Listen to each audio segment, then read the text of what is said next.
leaders have told us that the war on terror may last 100 years. A new kind of war against a shadowy enemy that can never be defeated. Either you are with us, or you are with the terrorists. Generation after generation will have to lay down its liberty in an endless war for global empire. It was a breathtaking display of firepower. And the Pentagon says we ain't seen nothing yet.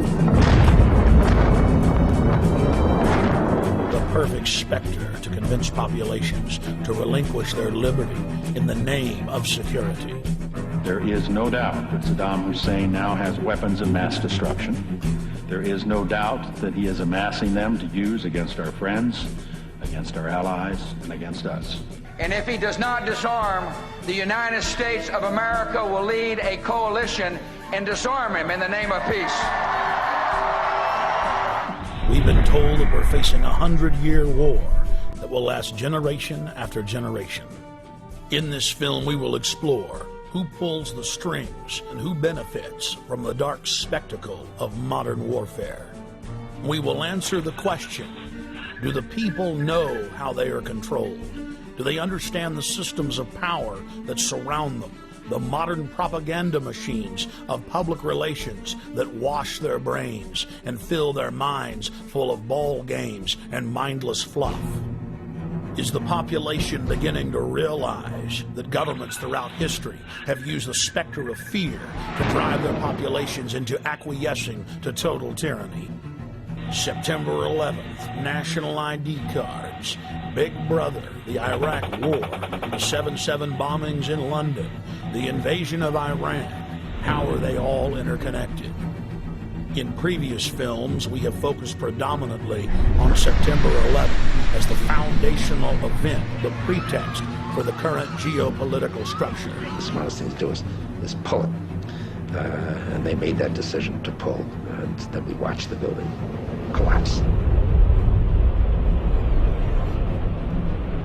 National polls show that most Americans and Westerners believe the official story of 9/11 to be a fraud.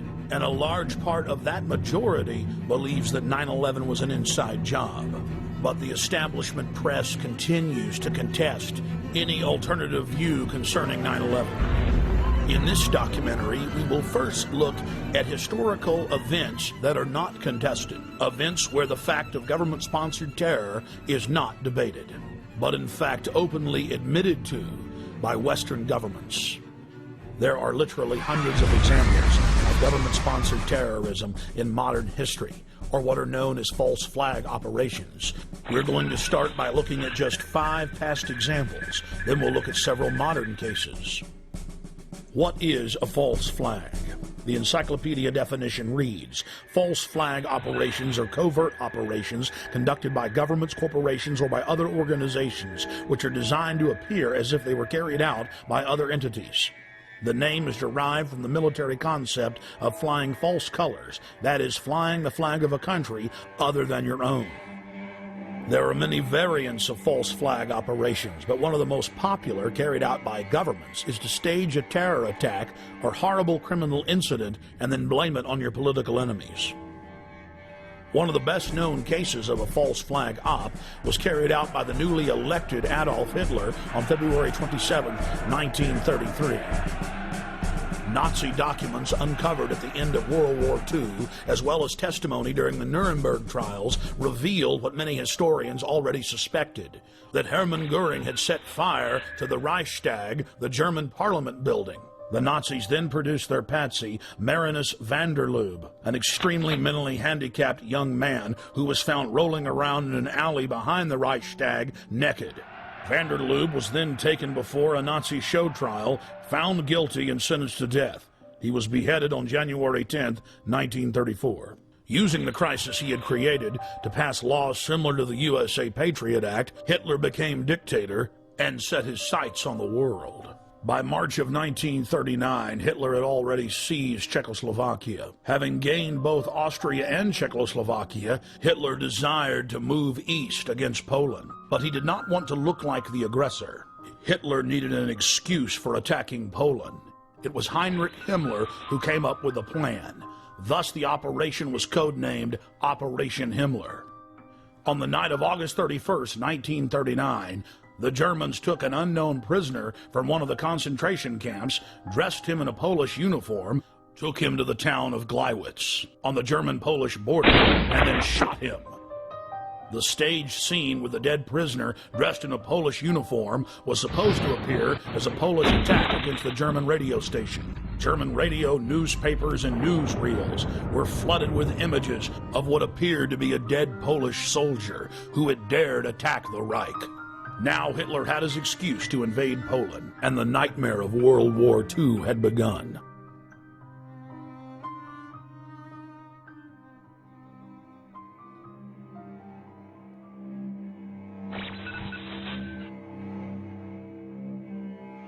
In 1953, the Central Intelligence Agency, working in tandem with MI6, overthrew the democratically elected leader of Iran, Dr. Mohammad Mossadegh. Mossadegh had been educated in the West, was pro-America, and had driven communist forces out of the north of his country shortly after being elected in 1951. Mossadegh then nationalized the oil fields and denied British Petroleum a monopoly. The CIA's own history department at CIA.gov details how U.S. and British intelligence agents carried out terror attacks and then subsequently blamed them on Mossadegh. In the late 1990s, large sections of Operation Ajax were declassified. The field commander of Operation Ajax was none other than the grandson of President Theodore Roosevelt, Kermit Roosevelt. Before his death in 2000, Roosevelt went public to the media, bragging about his patriotism in carrying out terror attacks in Iran and blaming it on the government. The provocations included propaganda, demonstrations, bribery, agents of influence, and false flag operations. They bombed the home of a prominent religious leader and blamed it on Mossadegh. They attacked mosques, machine gun crowds, and then handed out thousands of handbills claiming that Mossadegh had done it. The handbills read, "Up with Mossadegh, up with communism, down with Allah." Dr. Mohammad Mossadegh was incarcerated for the duration of his life. He fared better than many of his ministers who were executed just days after the successful coup for crimes that MI6 and CIA had committed. The CIA then formed the dreaded Iranian Secret Police, or SAVAK, and a 25-year reign of terror and torture then commenced. The operation was seen by Western intelligence agencies as a huge success. The CIA then successfully used the exact same technique in scores of countries to overthrow elected governments and dictators alike.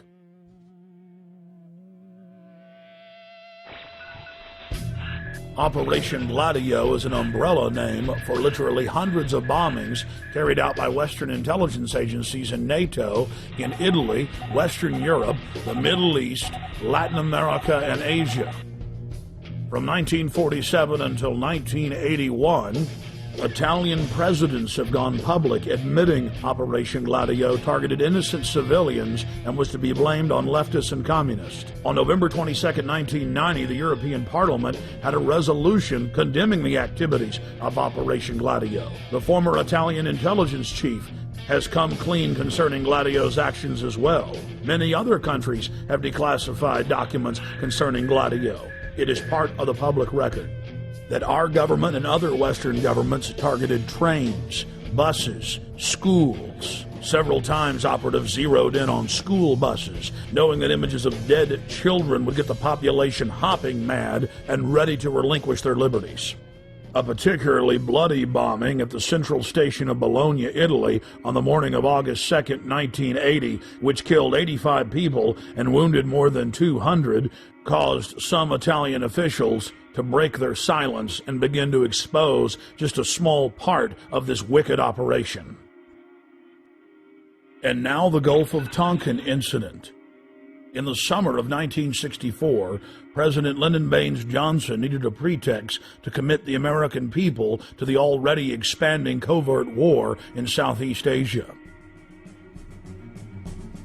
3 communist PT boats attacked an American destroyer off the coast of Vietnam yesterday, and today President Johnson's response was hard and tough. To any armed attack upon our forces, we shall reply.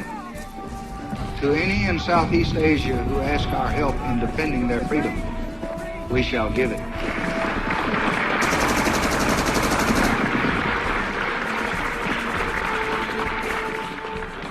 In November of 2001, the LBJ Presidential Library and Museum released tapes of phone conversations with the President and then Defense Secretary Robert McNamara, where they openly discussed plans to use the staged Gulf of Tonkin incident as a pretext to expand the war.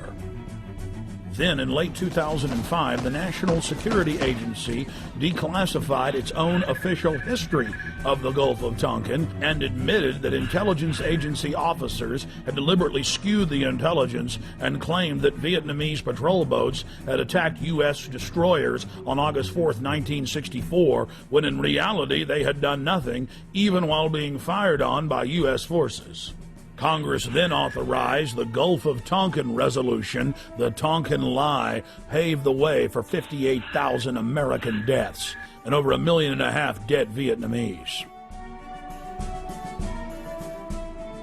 On October 6, 1976, 2 time bombs made of C-4 planted on a Douglas DC-8 aircraft exploded, killing all 73 people on board in the most deadly act of airline terrorism in the Western Hemisphere until September 11, 2001. The plane was carrying Olympic athletes from 3 countries, including gold medal winners from Cuba. Declassified FBI and CIA documents show that the convicted bombers of the flight had been given U.S. visas just days before the attack, and that they were in the employ of the U.S. government. This had been reported on in respected publications for years, but has now been confirmed by multiple declassifications. Cuban plane bomber was CIA agent. Declassified U.S. government documents show that a man suspected of involvement in the bombing of a Cuban passenger plane worked for the CIA. Luis Posada Carrillas.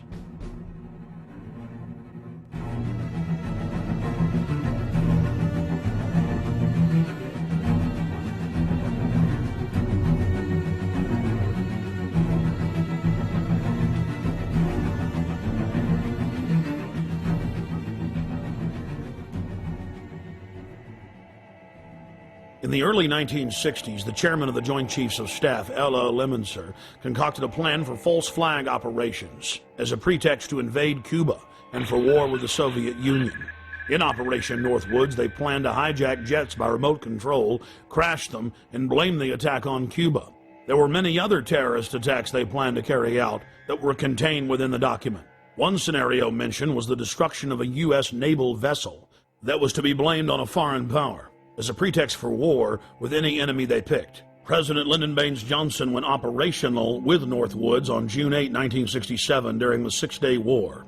During the Six-Day War between Israel and the Arab nations, the USS Liberty was sent by Johnson to collect electronic intelligence in the eastern Mediterranean. The clearly marked U.S. intelligence ship was 14 miles off the coast of Israel in international waters. A short time after the air attack had been completed, the 3 torpedo boats approached us from our starboard quarter at high speed and in an apparent torpedo launch attitude. Israeli surveillance aircraft flew low over the ship and clearly identified it as an American vessel. At 2 p.m. that afternoon, the USS Liberty was attacked by 3 Mirage 3 fighter bombers. From the onset of the attack, the fighter bombers were jamming U.S. signals. Not only were they jamming U.S. signals specifically, they were also unmarked, the only unmarked aircraft in Israel's arsenal. The fighter bombers strafed the ships with their cannons, dropped conventional munitions and napalm on the ship, repeatedly from stem to stern. After the Mirages had done their work, the ship was hit by medium bomber Dassault missiles carrying napalm and other munitions like white phosphorus. The USS Liberty was then attacked by 3 Israeli torpedo boats bearing Israeli flags. The torpedo gunboats opened fire with high-caliber machine guns and launched torpedoes. A single torpedo struck the ship, blowing a hole in both sides, entering the ship and leaving a 30-foot exit hole when it exploded. Then the torpedo boats began strafing life rafts in the water, an international war crime. While all of this was happening, the oversized American flag flew clearly above the ship. The attack on the Liberty went on for hour after hour after hour. During the entire attack, the USS Liberty continually called the Sixth Fleet that was nearby, begging for air support or rescue. 2 aircraft carriers in the Med responded by launching fighter aircraft. Unbelievably, they were recalled by the White House. Rear Admiral Geist, then commanding the carriers in the Sixth Fleet, called Washington personally to confirm the recall order. Secretary of Defense McNamara came on the line, and then President Johnson himself told Geist, "I want that goddamn ship going to the bottom. No help. Recall the wings." Imagine being Admiral Geist begging the president to allow you to defend an American ship that's under attack and being told by him that he wants the ship going to the bottom. Despite the fact that the U.S. carriers withdrew their help, a Russian spy ship appeared and witnessed part of the attack.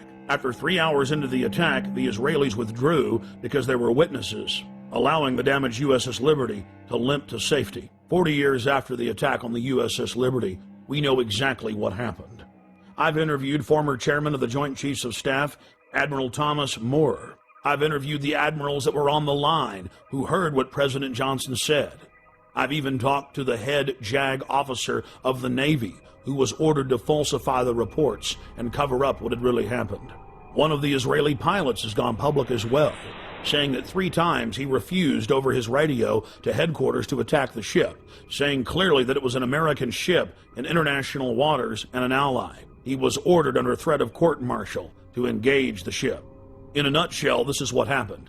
President Johnson had personal control over the ship, parked it in the Mediterranean, made a backroom deal with Israel to attack it with an order to kill all aboard. Then the attack on the ship was to be blamed on Egypt. The U.S. would enter the war and take over the entire Middle East in the aftermath of the attack on the most highly decorated ship in U.S. history. The captain and his entire crew were told they would spend life in prison or be killed if they told anyone what happened. Captain William L. McGonigal was given the Congressional Medal of Honor in secret and told not to tell anyone that he had won the award.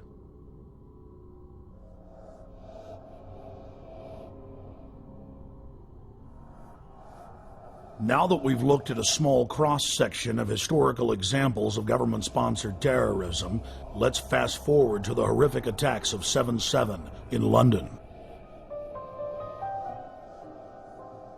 Prime Minister Tony Blair, leader of the Labour Party, was facing an uphill battle in parliamentary elections.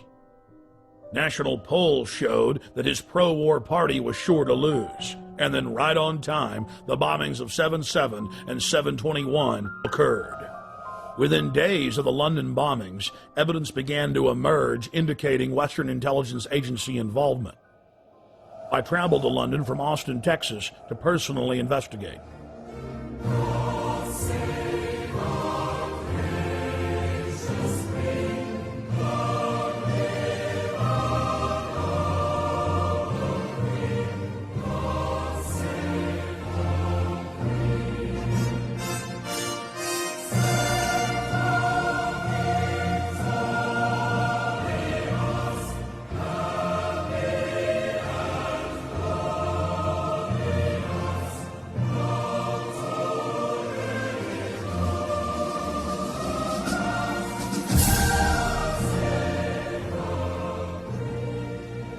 Once I arrived, I was met by Paul Joseph Watson and his brother Steve Watson, who are reporters for my news website, prisonplanet.com.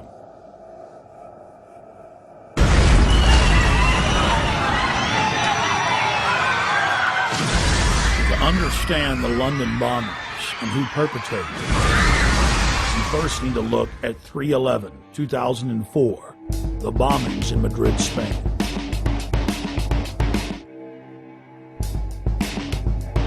Years after the blast that rocked trains in the city of Madrid, Spain, the government admits that Al-Qaeda had no connection to the attacks. Every one of the supposed bombers had intimate links to the Spanish security services, including the head of their bomb squad. The alleged leader of the bombers, who reportedly gave dynamite to the terrorists, was connected to the Madrid bomb squad. And we see the exact same earmarks, the same MO in the London bombings that we witnessed in Madrid. On the morning of July 7th, 2005, 3 trains and a city bus were ripped to pieces when 4 military-grade explosive devices detonated. At 8:50 a.m., 3 explosive devices simultaneously detonated on 3 separate trains. Within minutes, eyewitnesses were reporting to the press that there had been multiple terror attacks. Despite the fact that 3 train cars were burning wrecks strewn with dead and dying Londoners, Scotland Yard for over an hour and a half claimed that all of the disruptions were simply caused by a power outage in the London Underground. Power surge on the Underground, that's all we heard. I mean, the bus was about an hour after the Underground, so that's when I think everybody knew that it wasn't what it was, you know. I think it was just an excuse, power surge, whatever. Why would they say that, though, knowing it wasn't? Trying to cover up, probably, you know what I mean? So there wasn't no panic and everybody sort of like just get on with everything, you know, so... Then, mysteriously, 50 minutes into the attack, the London Police Department orders the number 30 Hackney to Marble Arch bus to leave its normal route and to park at the corner of Woburn Square and Tavistock Place. At 9:47, a 4th bomb detonates, killing 13 civilians and injuring many others. Note, out of several hundred buses in service that morning, it's the only bus that the police take special control of and direct to Tavistock Square. I've been walking up and down this road, looking at the bus stops for a number 30. The bus stops have all the numbers of the buses on them individually. There's no number 30 on any of the bus stops. That's because the number 30 bus was specifically rerouted here on that day. To simplify it, there's no bus stop here. There's no number 30 bus stop here, no. Well, that was in the news, that it was specifically diverted here. They admitted that the number 30 bus was the only bus that was directed to a different area of the city. For what reason? Nobody knows, but they admit that. So it's very strange that for no reason it would come down this road when it was bombed. Remember, while all this is happening, the police are on radio and TV telling everyone that it's just a power failure, an outage. Meanwhile, commuters on the bus were listening to other radio reports where eyewitnesses were reporting explosions. The supposed bomber on the bus with the rucksack became panicked and began looking in his rucksack in what witnesses said was a confused and frightened manner. Weeks later, police detectives investigating the case said that all 4 of the bombers on the 3 trains and the bus didn't fit the MO, the modus operandi of bombers. They bought 2-way tickets. They'd played games of cricket the night before. They had good jobs and happy families. One of the alleged bombers was caught by surveillance camera arguing with the ticket clerk about the price of his pass. After Scotland Yard detectives had a chance to talk to some of the eyewitnesses from the bus and the trains, they stated clearly on the record that they believed that the bombers did not know that they had explosives in their backpacks. This was only one of many huge developments in the case that only received bare mentions in the back of the newspaper. The July 29th edition of Fox News Channel's Dayside program revealed that the so-called mastermind of the 7/7 bombings, Harun Rashid Aswad, is a British intelligence asset. Former Justice Department prosecutor and FBI terror expert John Loftus exposed the fact that Aswad was being protected by MI6 and was clearly under their control. Aswad is believed to be the mastermind of all the bombings in London. On the 7/7 and 7/21, this is the guy, we think. This is the guy, and what's really embarrassing is that the entire British police are out chasing him, and one wing of the British government, MI6, or the British Secret Service, has been hiding him. And this has been a real source of contention between CIA, Hold on, John. Justice Department, and Britain. MI6 has been hiding him. Are you saying that he has been working for them? Oh, I'm not saying it. This is what the Muslim Sheikh said in an interview in a British newspaper back in 2001. So he's a double agent, or what? He's a double agent. So he's working for the Brits to try to give them information about Al-Qaeda, but in reality, he's still an Al-Qaeda operative. Yeah. The CIA and the Israelis all accused MI6 of letting all these terrorists live in London. Now, we knew about this guy Aswad. Back in 1999, he came to America. The Justice Department wanted to indict him in Seattle because him and his buddy were trying to set up a terrorist training school in Oregon. The headquarters of the U.S. Justice Department ordered the Seattle prosecutors not to touch Aswat. Hello. Now, hold on. Why? And that's, well, apparently Aswat was working for British intelligence. Now, there's a split of opinion within U.S. intelligence. Some people say that the British intelligence fibbed to us. They told us that Aswat was dead, and that's why the New York group dropped the case.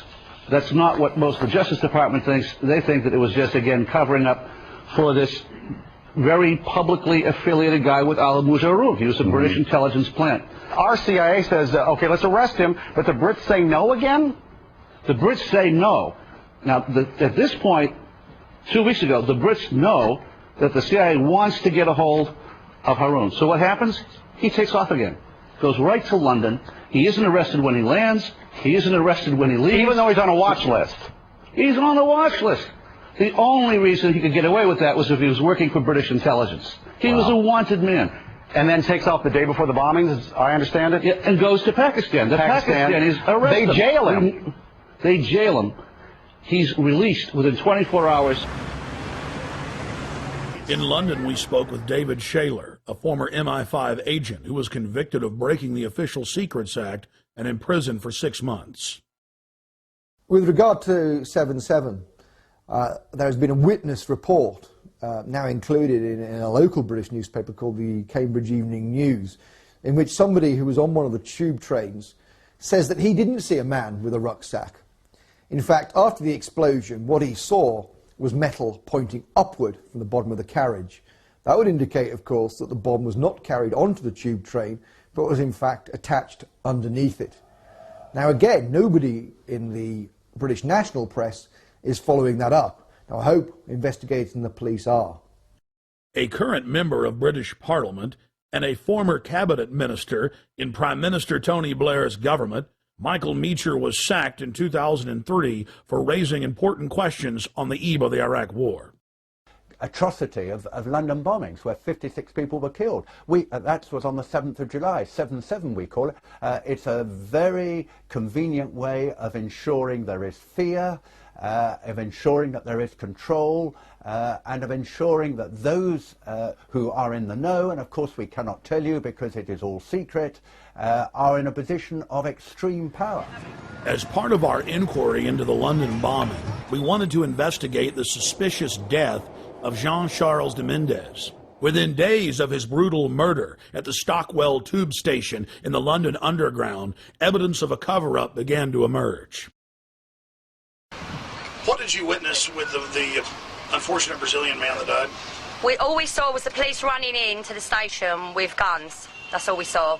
We didn't see anything else at all. And then after that, a couple of seconds after that, we were vacated down South Lambeth Road. That was all we saw.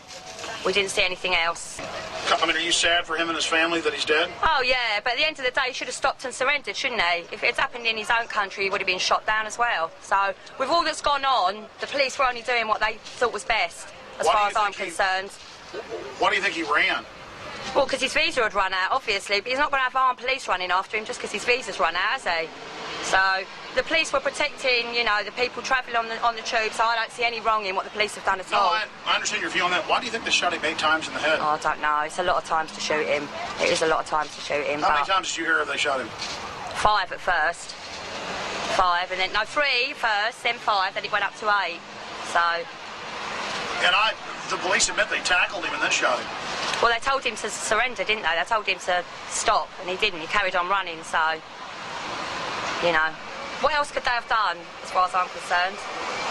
007, huh? 007. License to kill. Yeah. I still believe that there should be a shoot-to-kill policy. I still believe, personally. But that's my views, you know. I think people should give up their liberty for freedom. All right. London police were later forced to admit that Mr. de Mendes never ran from them, wasn't wearing a heavy coat, and that a special army unit had killed him execution style with over 10 shots to the head at point-blank range. The British government was so desperate to keep the details of the shooting secret that they went so far as to arrest an ITN television journalist who had simply gotten a copy of what would normally be a public police report. Government whistleblowers and police have also been suspended and arrested for telling the truth. We had our details taken and were threatened with arrest simply for asking questions of locals outside the Stockwell station and videotaping police. Where are you based? Austin, Texas.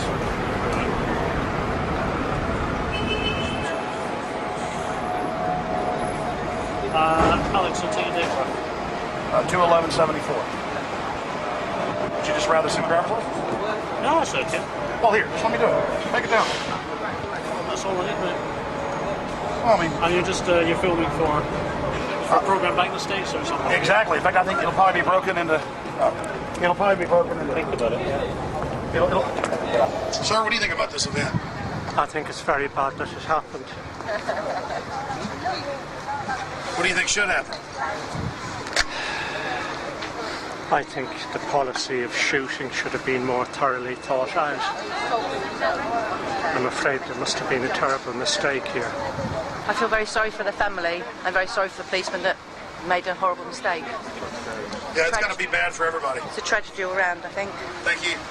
The police first claimed that it was a hot morning when official weather reports showed that it was around 60 degrees and that Mr. Jimenez was running down the street wearing a giant padded coat with wires sticking out of it, that he vaulted over the turnstiles, charged through a crowd of pedestrians, raced onto the train, and was about to detonate bombs when the heroic officers gunned him down.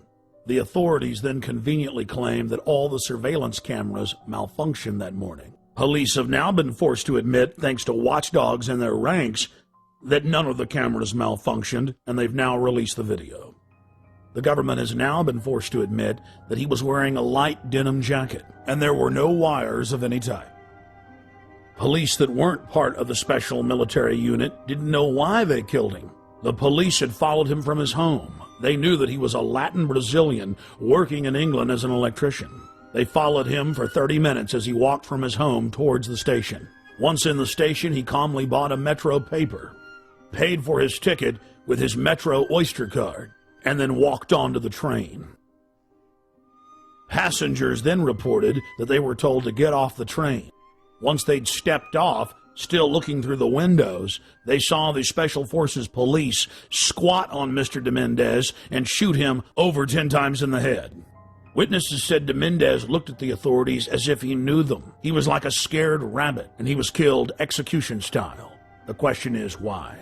A special military hit team stalked him and tracked him from his home to the train station, and then killed him in cold blood, making sure he was dead. It's well known that if somebody has a bomb, you don't shoot at them, and you certainly don't get near them. No, Mr. Jimenez had seen something he wasn't supposed to see. He learned a little too much, and he had to be eliminated. We were at the station just a week after he was killed, and many of the facts we've covered were already public knowledge.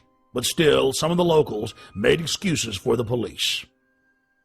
Within hours of the 7/7 bombings, Israeli army radio was reporting that Benjamin Netanyahu, the former prime minister of Israel, had been warned not to leave his hotel that morning to attend a meeting less than 100 yards away from one of the train stations that was bombed.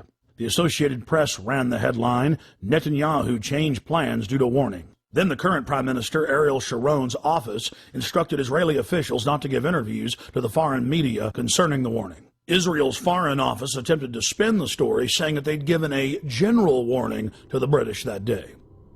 Then several weeks later, the head of Mossad told a major German newspaper that he indeed had issued a warning to Benjamin Netanyahu at 8:40 a.m., 10 minutes before the first blast. Conveniently for authorities, the bus surveillance camera malfunctioned. Something else happened that was convenient for the establishment line. All 4 of the supposed bombers' identification cards survived unscathed at all 4 events. But there was just one problem. In one case, one of the bombers' IDs was found at 2 separate locations. As the evidence mounts, it is crystal clear. Only criminal elements of the British government could stage the attacks and then engage in the cover-up. The reason the Netanyahu story is important is it clearly shows that other intelligence agencies were aware of what was going on in London that day and took necessary precautions to protect their Minister of Finance. In 1994, the Israeli embassy in London was bombed. This was at a time when I was in the service. I joined the Middle Eastern section shortly after that, and I was actually astounded to read a document written by a senior MI5 officer who'd seen all the information coming in about this attack, and he said that he believed that the Israelis had bombed their own embassy. In any staged terror attack, governments have to be extremely careful to keep the operation shielded, compartmentalized. Most people in government are moral individuals who believe that they're standing up for their nation's sovereignty or its national interest, and it's absolutely essential to keep them in the dark. One of the chief tools used by governments as a smokescreen is staging exercises or drills at the exact same time and exact same places as real events. When the Oklahoma City Federal Building was bombed, the Bureau of Alcohol, Tobacco, and Firearms was staging an anti-terror drill with their bomb squad on the morning of April 19, 1995, at the same time that the real event took place. On the morning of September 11, 2001, the Pentagon was running 5 separate drills. 2 of the drills targeting the exact same targets at the exact same time. That caused NORAD to stand down, believing it was just a drill. And London was no different. It's important to note that those taking part in the drills need not know that they're part of a larger operation. In fact, it's better for the conspirators that they not be informed. One of the chief reasons this is done is so that if any of the operatives carrying out the attack are caught by other elements of the government, they can simply claim that they were taking part in a drill or an exercise. NSA, Infopol 9, and Echelon-type systems that are scanning for terrorist chatter will be fooled into believing they've simply picked up part of an exercise. On the morning of 7/7 in London, there was a simultaneous exercise targeting the exact same trains, the exact same bus, at the exact same locations, at the very same time. What we're supposed to believe is some kind of coincidence. There was also an anti-terrorist drill going on 7/7. And again, just like 9/11, they were talking about attacks on the same targets, the same kind of tube stations, and exactly the same time as the actual attack happened. We learned of the drills of 7/7 on 7/7 from Peter Power, the head of Visor Consultants, a crisis management firm based in London. Mr. Power was the former spokesperson for Scotland Yard. Mr. Power told National British Television, ITN News, about the drills. Today we were running an exercise for a company, bearing in mind I'm now in the private sector, and we sat everybody down in the city, 1,000 people involved in the whole organisation, but the crisis team, and the most peculiar thing was we based our scenario on the simultaneous attacks on the Underground and mainline station. So we had to suddenly switch an exercise from fictional to real. And one of the first things is, get that bureau number. When you have a list of people missing, tell them. And it took a long time. Just to get this right, you were actually working today on an exercise that envisioned virtually this scenario? Almost precisely. I was up until 2 o'clock this morning because it's our job, my own company, Visor Consultants. We specialise in helping people to get their crisis management response. How do you jump from slow time thinking to quick time doing? And we chose a scenario with their assistance which is based on a terrorist attack because they're very close to a property occupied by Jewish businessmen. They're in the city, and there are more American banks in the city than there are in the whole of New York. A logical thing to do. And I've still got the... I was going to say, how extraordinary today must feel for you as it unfolds. He repeated himself to BBC Radio 5. The thing that concerns me is that what are we doing for the thousands of men and women actually who are in London working? And I say that because at 9:30 this morning we were actually running an exercise for over a company of 1,000 people in London based on simultaneous bombs going off precisely at the railway stations that happened this morning. So I still have the hairs on the back of my neck standing upright. To get this quite straight, you were running an exercise to see how you would cope with this, and it happened while you were running the exercise? Precisely. And it was about 9:30 this morning. We planned this for a company, and for obvious reasons I don't want to reveal their name, but if they're listening they'll know it. And we had a room full of crisis managers for the first time they met. And so within 5 minutes we made a pretty rapid decision. This is the real one. And so we went through the correct drills of activating crisis management procedures to jump from slow time to quick time thinking and so on. If we use a standard actuary employed by major insurance companies to calculate the probability of these events coinciding in a 10-year mean, we learn that the probability of this happening is greater than 1 in 300 tetragillion. To put that in perspective, That's a number with 41 zeros behind it. That is trillions and trillions and trillions and trillions and still more trillions times greater than all the grains of sand in all the world. To put that number in perspective, it has 41 zeros. Scientists using supercomputers have estimated that the Earth has over 7 quintillion grains of sand. A quintillion has 18 zeros. It would appear as some way of stopping the response of the emergency services or providing some kind of cover for what must be operations orchestrated in some way by the state. The evidence is overwhelming. All the telltale signs are there of government-sponsored terror. Only the British government had the know-how to carry out the attacks and to control the situation before and after the bombings. And of course, there's all the other admitted cases where the British government has hired terrorists to carry out assassinations or carried out bombings in their own country as a pretext for political control.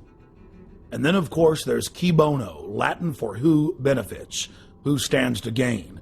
In the weeks leading up to 7/7, Tony Blair's poll numbers had fallen to the lowest point in his 7-year administration. His Labour Party was sure to lose the parliamentary elections. Support for the war was dismal. Despite the bombings, which did improve his approval ratings and support for the war, he was still only barely able to maintain control over the British House of Commons. In the wake of the bombings, Tony Blair's administration descended on the British people with a raft of tyrannical legislation, attacking the press, freedom of assembly, and setting up the conditions needed for a martial law takeover of the nation through the Civil Contingencies Act.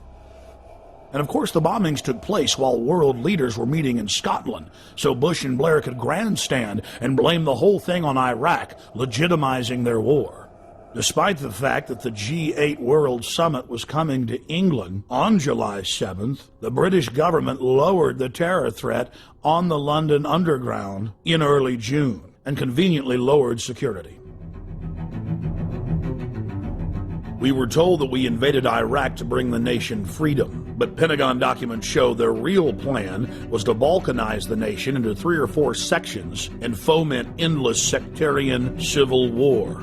The true objective was to ensure that the nation remained in turmoil as a pretext to build permanent military bases, as well as delivering long-term profits to defense contractors. Think about it.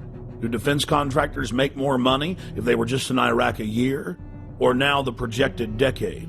United States, British, and Israeli forces have all been caught repeatedly carrying out staged terror attacks in Iraq in an attempt to keep the war going. In the interest of time, we'll look at just one example. In late September of 2005, in the British-controlled city of Basra, 2 British Special Forces SAS commandos attacked a group of police at a checkpoint, killing one and injuring another. When they were finally subdued and brought into custody, their car was filled with plastic explosives, automatic weapons, rocket-propelled grenades, and other bomb-making materials. Why would members of Britain's most elite fighting force, the Special Air Services, be dressed up like Arabs out shooting police with a car full of plastic explosives in a city that had been racked by sectarian violence? The governor of Basra in Iraq ordered that the British soldiers be held for trial for the murder they'd committed. Within hours of their incarceration, dozens of British tanks and hundreds of soldiers assaulted the main police station in Basra, killing jail guards and police in the process to free the 2 commandos. Over 150 prisoners escaped, and the controlled mainstream media reported on the incident as if it was no big deal. We cannot wait for the final proof, the smoking gun that could come in the form of a mushroom cloud. The United States knows that Iraq has weapons of mass destruction. Saddam Hussein already possesses 2 out of the 3 key components needed to build a nuclear bomb. In early February of 2006, members of the British government leaked documents that the White House admits are authentic. Known as the White House Memo, it is the minutes of a pre-war meeting between Prime Minister Tony Blair and George Bush in the Oval Office. The minutes contain the discussion of a classic false flag operation, where Bush tried to lure Saddam into war using UN aircraft. Mr. Bush told Tony Blair of the extraordinary plan during a meeting in the White House on January 31, 2003, 6 weeks before the war started, the Times of London reported. The Times reads, President Bush had plans to lure Saddam Hussein into war by flying an aircraft over Iraq painted in UN colors in a hope he would shoot it down. The memo also contained details of President Bush's plan to have defectors claim they had seen weapons of mass destruction that didn't exist. Well, it is perfectly true that we now know that the evidence, both in the United States and in Britain, which was put before the people, turns out to be wrong. It was known to be wrong. It was fed to Parliament. It was fed to Congress in order to get the necessary support. But we don't want the smoking gun to be a mushroom cloud. When Congress threatened to block the reauthorization and expansion of the USA Patriot Act in 2006, President Bush announced that he would still enforce the law even if it was not a law. That, by its definition, is dictatorship. When President Bush was caught secretly paying off reporters and newspapers and television stations across the country to the tune of $1.6 billion in 2 years, the Governmental Accounting Office declared it illegal. Every single action by itself was a felony, and there were tens of thousands of instances. President Bush simply said that he was above the law, and it didn't matter if Congress said it was illegal, he was going to continue the practice. When a leader declares themselves above the law, you are living in an official dictatorship. We have found out from our time in the services that there are certain people in the press who work as agents of influence of the intelligence services. In Britain, it's very easy to reward people with privileges, with contracts, with honours, with appointments to the House of Lords, with knighthoods and so on. So no money has to change hands, but those people know very clearly that they have a job to put out propaganda on behalf of the services. Now, I have no problem, of course, with the services arguing their case in the media, but if they're going to do that, like anybody else, they should declare where they come from and why they're stating that point of view. Fortunately, as a result of our book, Spies, Lies and Whistleblowers, one of the prominent agents of influence, in fact, two prominent agents of influence, Dominic Lawson and Con Coughlin, who both work for the Sunday Telegraph, have had to resign. Because, of course, once you're exposed as an agent of influence, you can no longer do that job because people just simply say, well, he's saying that because he's working to an MI6 brief.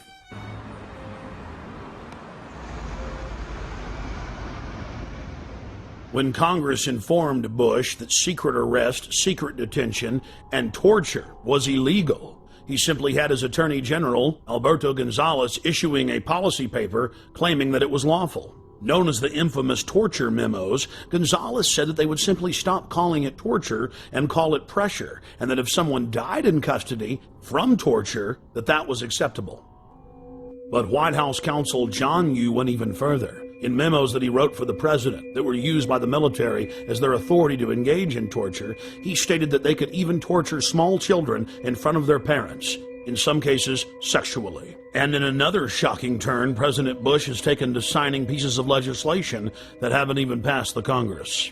President Bush was also caught engaging in warrantless searches using the National Security Agency to spy on the American people. Bush claimed that he had executive authority to ignore any federal law he wished. The 1878 Posse Comitatus law bars the military from engaging in law enforcement activities against the American people. Bush was caught using the Defense Intelligence Agency, a branch of the Pentagon, to spy on peaceful anti-war activists. He again claimed that he was above the law. Bush then claimed that the Constitution gave him the right to spy on the American people. Of course, the Constitution and Bill of Rights says the exact opposite. In the midst of the scandal, the retiring head of the National Security Agency went before the National Press Club and informed everyone that there was no need of a warrant in America. He chastised a reporter who claimed that you needed probable cause to search someone. He said all that was needed was that it be, quote, reasonable, and the government would decide what was reasonable. My understanding is that the Fourth Amendment of the Constitution specifies that you must have probable cause to be able to do a search that does not violate an American's right against unlawful searches and seizures. Actually, the Fourth Amendment actually protects all of us against unreasonable search and seizure. But that's what it says. The measure is probable cause, I believe. The amendment says unreasonable search and seizure. But does it not say probable? No. The court standard, the legal standard, search and seizure. the legal standard is probable cause. General, you used the terms just a few minutes ago. We reasonably believe, And a FISA court, my understanding is, would not give you a warrant if you went before them and say, we reasonably believe. You have to go to the FISA court, or the Attorney General has to go to the FISA court and say, we have probable cause. And so what many people believe, and I'd like you to respond to this, is that what you've actually done is crafted a detour around the FISA court by creating a new standard of reasonably believe in place of probable cause, because the FISA court will not give you a warrant based on reasonable belief. You have to show probable cause. Could you respond to that, please? Sure. I didn't craft the authorization. I am responding to a lawful order. All right? The Attorney General has averred to the lawfulness of the order. I will now read the Fourth Amendment in its entirety. The right of the people to be secure in their persons, houses, papers, and effects against unreasonable searches and seizures shall not be violated, and no warrant shall be issued but upon probable cause, supported by oath or affirmation, particularly describing the place to be searched and the persons or things to be seized. Notice the Fourth Amendment clearly states no warrant shall be issued but upon probable cause, and that must be supported by an oath or affirmation, and particularly describing the place to be searched and the persons or things to be seized. That is the definition of reasonable. Reasonable is having a witness and having probable cause, and specifically knowing what has been done that is wrong and against the law that you're searching for, not just, oh, we say we're being reasonable. The National Security Agency director clearly knew what he was doing. He knows that 99% of Americans have no idea what the Fourth Amendment actually says. So he claims that it's okay for them to spy on us without a warrant, counting on us being ignorant. That ignorance needs to end. Or maybe he's looking at a Fourth Amendment that the rest of us haven't seen. Several years into the occupation of Iraq, President Bush told the world that they had freedom of the press. Now it's been revealed that if you write one story critical of the occupational government, you are instantly arrested and sentenced on average to 30 years in prison. In some cases, reporters are simply executed or tortured. Then it came out that the Pentagon was covertly controlling almost every major newspaper in Iraq, and that PR firms were writing most of the stories in the United States. But it's not just going on in Iraq. Billions and billions of dollars a year are spent paying off reporters, planting fake news stories, and producing fake newscasts. The military calls this InfoWars, seizing the mind of the enemy, and they are treating the American people like an enemy. When you learn that the Pentagon, the CIA, and the White House are openly engaging in military-style propaganda against the American people, then you begin to realize why large portions of the American population simply don't have their facts straight. We asked David Shaler about MI5 and MI6 connections to Al-Qaeda. I learned of an operation in which MI6, the British External Intelligence Service, had funded Al-Qaeda to carry out an operation to try and assassinate Colonel Gaddafi of Libya. Once I'd become briefed on a plot in which MI6 was funding our terrorist enemies without government permission, I no longer wanted to be part of that setup. We also spoke with former MI5 agent Annie Machon, herself a whistleblower, exposing MI5 and MI6 wrongdoing. I went public in conjunction with my partner because we'd seen so many dreadful things going on, and we believe that the British public deserves better protection. My own not as much government but intelligence services were carrying out operations in which innocent Libyans died. David was briefed officially by MI6 officers on their attempt to assassinate Colonel Gaddafi by funding Al-Qaeda in Libya.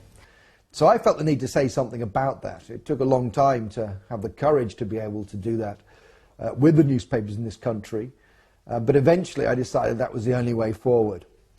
We had to leave our friends and family, we had to leave our jobs, our home, everything in London with 3 days' notice because the newspaper suddenly decided to kick into action. I lived in exile for 3 years. In fact, when I actually tried to use a legal route to alert the British government about MI6 funding Al-Qaeda, I was the one thrown in prison. We then tried to negotiate with the government. We tried to say, please take our evidence about the crimes we've seen. The government refused then, and to this day, 8 years on, they are still refusing to take David's evidence and my evidence about crimes committed by our intelligence agencies. We have sources who have told the press Sources in America from the State Department and the CIA have confirmed that payments were made to a group in Libya that was associated with Osama bin Laden. A document actually appeared on the internet which predates the attack and describes exactly the modus operandi, the way of carrying out the attack, the timing of the attack, the people involved, the Islamic extremists and so on, that I described when I went on the record. As a result of the attacks on 7/7, the British people seem much more complacent and will allow the state to infringe their liberties in a way that they wouldn't allow them to do otherwise. While in London, I learned that Parliament had just passed a law that would ban any type of free speech within several miles around the British Parliament building. Blair's approval ratings go up when there is an event. Bush's approval ratings go up when there is an event. What, quote, Muslim extremists in their right mind would carry out an operation that would empower the New World Order global empire whose epicenter is London and New York and D.C.? Why would anybody put up with this? My friends, never give up your liberty. Stand up against tyranny. Learn the truth and find out who has the motive. Find out who has the motive to scare you into submission, to intimidate you, to bully you into accepting their wars of global war and empire and genocide. At a time like this, I think people are prepared to give up a little bit of their liberty, aren't they? Just a bit. I mean, you know, it's okay. I mean, if you've got nothing to hide, it's not really a problem, is it? I think we should be just a bit further on what we've allowed here. I think we've been too democratic and we've been too soft. What is done to people who wish to demonstrate is increasingly worrying. A lot of demonstrations, both at Genoa, at the G8 at Gleneagles, many other places around the world, there is no wish of those who demonstrate, in my view, for violence. They disagree profoundly with what their governments are doing. I'm not saying whether they're right or wrong. I'm simply saying that they should have the right to do so without harassment, intimidation, or indeed being charged, attacked, and being seriously injured. Because the only ones who are going to be allowed to have the big loudspeakers out in the public areas, just like in China, are going to be the state. I must say one of the things that does concern me is Brian Hoare, who camped outside Parliament in the square, which actually faces the parliamentary buildings, faces the large iron gates where ministers come in and MPs go in and out. It may be ignored, he may be laughed at, he may be mocked, but at least he is able to do it, and some people may listen, and you may have more effect than we realise. Now, we call that, or at least we used to call that, free speech. What about the Freedom Lady, the Statue of Liberty? Well, I did hear a rumor that the Statue of Liberty has been brought in for questioning. She may be with Al-Qaeda. You're probably right. Freedom Doctor. 6 times they've taken me to court. Oh no, we took them to court this time, by the way. We took Mr. Charles Clarke, the Home Secretary, and Mr. Ian Blair, the Commissioner of Police. I was the complainant, they were the defendants. And it was found in my favour. It is very much a concern that we've actually got an Act of Parliament which in one of its sections is clearly designed to prevent him or people like him putting across a message which they feel passionately about and which could be heard within the confines of Parliament. I find that very worrying. I bullhorned Parliament 3 days before the law went into effect. George Bush carried out 9/11. Do you think some people in a cave, were able to have NORAD stand down? Do you think that people in a cave were able to have all of this happen?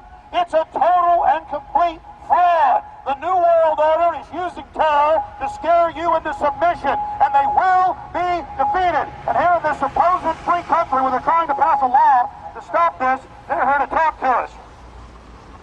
I witnessed local activists bullhorning Parliament, and the local police didn't have a problem with that. But as soon as I got on the bullhorn and began talking about pertinent issues, they became very upset and enrolled me into some type of troublemaker database. You've got to understand that governments stand to gain from terror, to scare Cheney in September of 2000 openly wrote a document called Rebuilding America's Defenses. And he said, we need a Pearl Harbor event. The U.S. government wants to carry out terror attacks to blame it on their enemies. 9/11 was a self-inflicted wound. 9/11 was an inside job. It was orchestrated. It was engineered by the globalists. A few weeks after returning to the United States, I then read in the newspapers in horror that I had indeed been enrolled in a terrorist database. The identity cards, the compulsory identity cards that have been proposed for the first time in our history, around about 80% of the British people oppose the introduction of these cards. And it's not just cards, it's the databases that go behind that allows the state to access private information and so on. And yet as a result of 7/7, it seems that these things will be steamrolled through our parliament. Wherever we look at the moment, there are assaults on civil liberties as a result, of course, of the so-called war on terror. Similar guidelines have been implemented inside the United States. A Virginia anti-terror training manual lists property rights activists as potential terrorists. A Texas manual lists those wearing Levi's jeans, having cell phones, and who are, quote, friendly towards the police as potential terrorists. In Arizona, they list those that make frequent references to the U.S. Constitution as potential terrorists. All of these guidelines have been produced by the federal government and distributed at the state level. The federal government itself has told police to be on the lookout for drivers who have road almanacs or driver atlases. All across the planet, governments are restricting free speech and setting up so-called free speech zones to stop their populations from demonstrating. Months later, Paul and Steve Watson came to Texas and joined me live on my radio broadcast to discuss the aftermath of the London bombings. We are joined in the studio by Steve Watson and Paul Watson. Guys, you've been in the United States now for about 7 days. How have you liked it? It's been pretty good so far. Obviously, it's all Western culture, so it's pretty similar. When we were in London, I mean, there were so many facets to it. But what was it like to have the police march up to you and tell you to turn your camera off when you were just on a public street interviewing people? Well, I mean, the fear-mongering at the time, we were there right after the bombings, 3 weeks after the first bombings, I believe, but then there was the second failed attempt. So the state of panic was still quite high, even though Londoners basically were apathetic to the attack. They just got on with their lives. They weren't really buying the government propaganda on it. We had case after case where we'd be out on the street doing interviews with people, and we'd be showing the video cameras, and there were people working right there at the Hard Rock Cafe, and I'm like, look at these cameras, they're everywhere, they're in plain view, and the manager comes out and goes, you know, thanks for showing me that, I've never noticed those. What's your name, sir? Charlie. I'm Alex, nice to meet you, Charlie. How you doing? Good. What do you think of the new symbol of the United Kingdom is going to switch from the Union Jack to the black surveillance camera? Well, you know, there's plenty going on in London, so they need the surveillance cameras everywhere. But I mean, it's going to be the new national symbol, or of course I'm being sarcastic, but really it has become the national symbol. 4+ million surveillance cameras in the great city of London alone. Nothing to say about it. You know, I don't even see them there. You don't see them? They don't exist? No. 4 million in the city. That's the first time I've even noticed they're there, and I've been working here a year. Out of sight, out of mind, huh? That's it, that's it. That's kind of Orwellian, though. You seem like a smart guy, but did you know only the smartest people in the inner party know how to engage in doublethink and doublespeak, where you don't even notice the cameras that are there? In fact, if you say they're not there, they're not there. Here, together, let's say they don't exist. All right, they don't exist. 2 plus 2 equals 5, hey. Hey, you could get an inner party membership. All right, I'm into it. I mean, that was actual doublethink. Steve, Paul, you want to comment on that? Well, let me read a quote from Orwell from 1984. Doublethink is an unending series of victories over your own memory, reality control. To know and not to know, to be conscious of complete truthfulness while telling carefully constructed lies, to hold simultaneously two opinions which cancelled out knowing them to be completely contradictory and believing in both of them, to use logic against logic to repudiate morality while laying claim to it. And this is exactly what we saw over and over again in London. you've got a nest of, what, 6 or 7 cameras, and people are out there saying they've never noticed them. It's like, it's a survival mechanism to deny reality, but at the end of the day, it's not even a survival mechanism, it's quite dangerous. We were asking the attitudes of taxi drivers about the bombings. They were all quite ambiguous. They kind of believed the government line at that point. You ever wonder who's really behind it? Well, I've heard there's people who think that other governments are behind it. You know, British governments, American governments, people have said that. Oh, really? You heard that some people think it's the government? Yeah. Yeah, I've heard that. Really? How popular is that view? Pretty unpopular, I would have thought. It is straight out of George Orwell's 1984. This poor woman thinks that if you give up your liberty, you supposedly get freedom. Yeah, well, we went to Stockwell tube station where they shot the Brazilian man. We basically noticed this woman who was working on the fruit stall. She'd been interviewed on the BBC, I'd seen her on there, so we went over to interview her. We were talking to her, and Alex asked her if she would sacrifice liberty for security. And she came back with, yes, I'll sacrifice liberty for freedom. I think people should give up their liberty for freedom. Liberty and freedom are the same thing. We then asked her again to clarify, just in case she made a mistake, and she said the same thing again. She was willing to give up liberty for freedom, which is really, it's direct doublethink, because the two things mean the same thing. We found the same mindset in Crawford, Texas, outside Bush's ranch, that we witnessed in England. Populations who are willfully ignorant, who revel in being lied to. Well, we're on our way out to Crawford, where President Bush is vacationing for 5 weeks. He spent about a fourth of his time in the administration out here at his Hollywood set. Though he admittedly is afraid of horses and cows and many other forms of wildlife, and of course he was born in Kennebunkport, Maine, and spent most of his life there, he likes to put on a cowboy hat and a big belt buckle and strut around. He meets with all these different world leaders and decides to, basically how to carve up the world.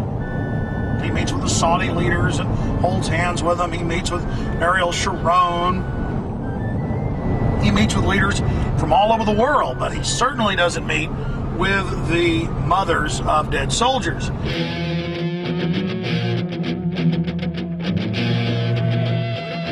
don't have any skin in the game, so it's easy for them to say, let's keep our troops over there, let's complete the mission, even though we don't even know what the mission is. That's really a theme, that we got to get them before they get us. Do you think Iraq attacked us on 9/11?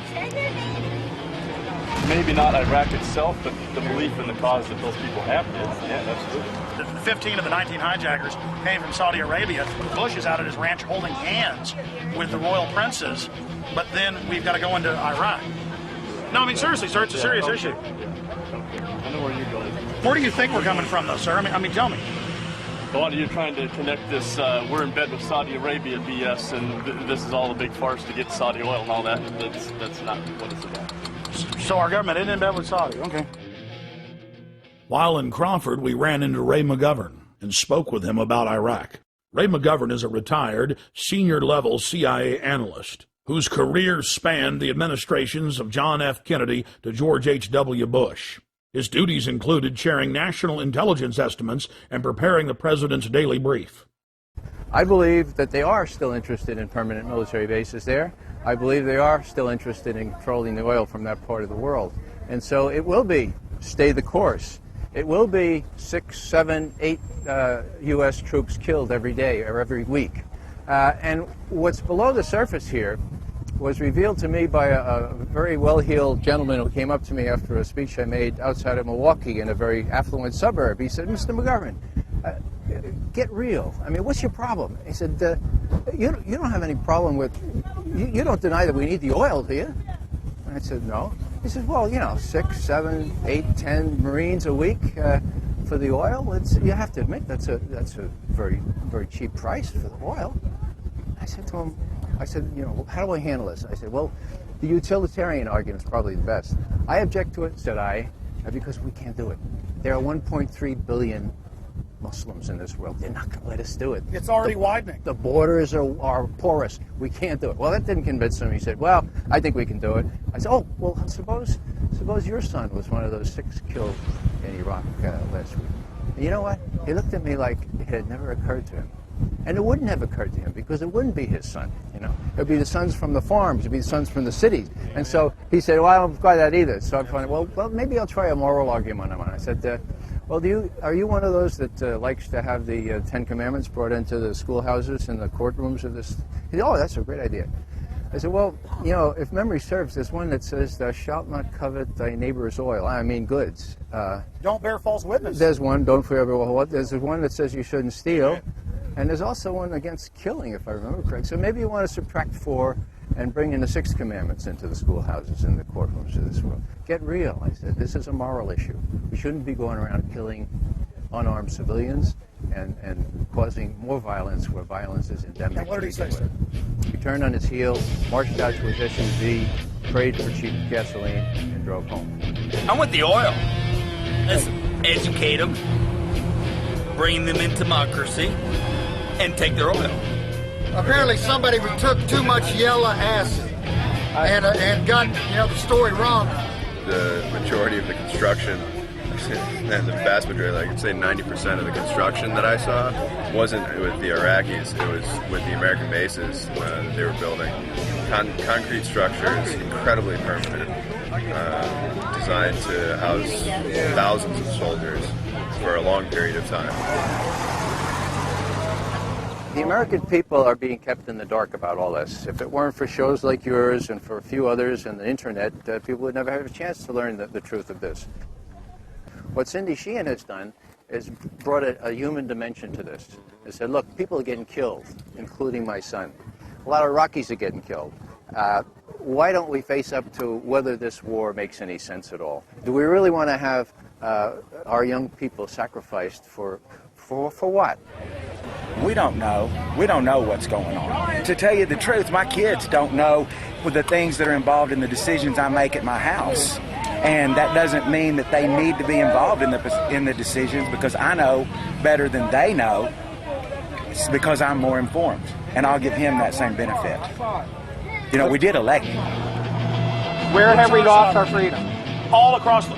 Where? They're using Homeland Security against topless bars. They're using Homeland Security against toy store owners. They're using Homeland Security against pot dealers, and that's wrong. They're using Homeland Security, quote, against gang members. It's admitted. Are you familiar that the Gulf of Tonkin never happened? LBJ tapes have now been released. We went to war. Well, you know, I just got to point out to Wolfowitz and Pearl and Feith and Abrams and Wormsers, you know, people like that, who this has been their plan, and it's about, you know, it's about imperialism. It's about abusing a nation's natural resources. It's about greed and power, and it's nothing about keeping America safe or freedom and democracy for the Iraqi people. You know? I believe that America, right from the start of the Bush administration, has been focused on the use of American military power in order to extend control by America of strategic areas in the world.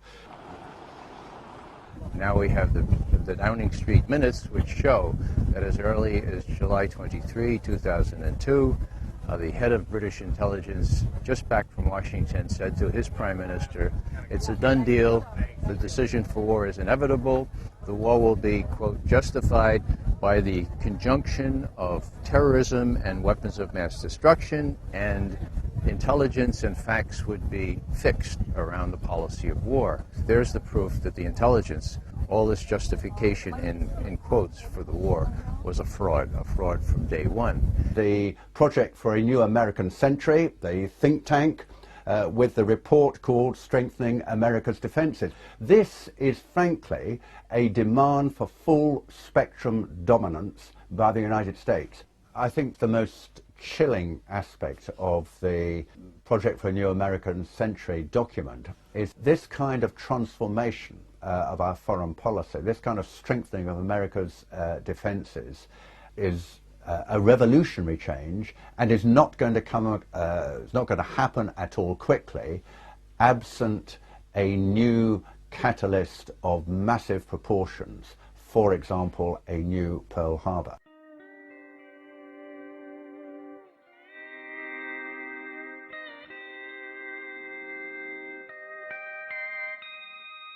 In Crawford, Texas, we found individuals who believe the weapons of mass destruction were found in Iraq. No weapons of mass destruction were found. Are you kidding me? Do you buy that? Yes. Of course there were mass. Of course there were. David, there were.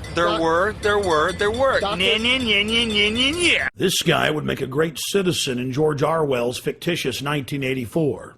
If we took them all away, does that still mean that if he had the capability, would he still?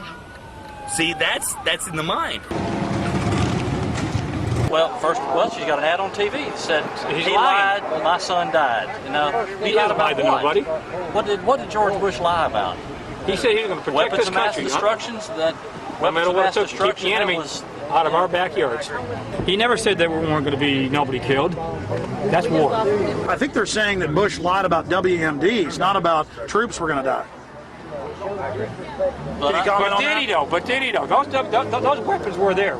The authoritarian powers of the state, which are available to government, is very dangerous. And I think we live in a state, we live in states, both the United States and the UK, where the powers to question, to call in evidence, to demand explanation, to hold to account those who are in control are gradually, systematically being weakened. This is very dangerous in a democracy.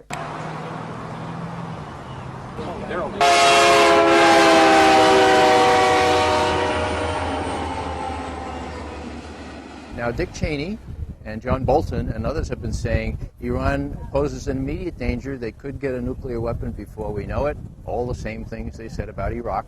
And so we have to do something about that now. You know, he said the same thing about Iraq, and like you said, he was caught red-handed. It's proven to be lies. Why should we believe him about Iran? I'm pleased to tell you, American people, that the National Intelligence Estimate just put out on Iran says that Iran cannot possibly have a nuclear weapon for 10 more years. Let me say that one more time. Iran can't be a nuclear power, weapons-wise, for 10 more years. We have to look at whether our governments are creating enemies so that they can justify what they do. Of course, two of the biggest funders of American presidential campaigns are the oil industry and the arms industry. And it's in their interests that we invade places like Iraq. We're going to let the Israelis, or we're going to do it ourselves, attack the nuclear facilities in Iran. Now, people say, that's crazy. That is absolutely crazy. I agree. The problem is, folks, the people running our policy toward Iraq and Iran were widely known in the 1980s when I was briefing the Vice President and others as the crazies, okay? The crazies. You come in on Monday morning and somebody would say, guess what the crazies did late Friday night? And you'd know exactly who the reference was. It was to Wolfowitz, it was to Pearl. So all the same folks, some of them who have deserted the sinking ship like proverbial rats, okay?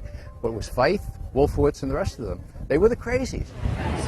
There's a lot of other people that are have a dissenting opinion about this war, and that has another view of this war other than Cindy Sheehan, and other people have lost sons in this war and daughters. She needs to really go home and do this little protest some other way besides trying to make things sound like she's the only voice of America. 3 weeks later, this gentleman and many others got their wish. Free speech was banned for hundreds of square miles around Bush's Crawford Ranch. Now you can only protest on private property or designated free speech zones where no one can even see your protest. Look, tourist stuff's popped up here now. Let freedom ring. We decided to cap off our day in Crawford by traveling down the public highway to where the Secret Service had blocked off the public road 2 miles before the entrance to Bush's ranch. We were promptly told, as if America is now a third world police state, to get out of there, despite the fact that we were credentialed press. You need to get back in your car. You can't stand here. Really? Yeah, you have to get off the road. Oh, we're off the road. Okay. Or is it all right to stand over here? Past your cars where you can stand. Oh, but the barricades are here.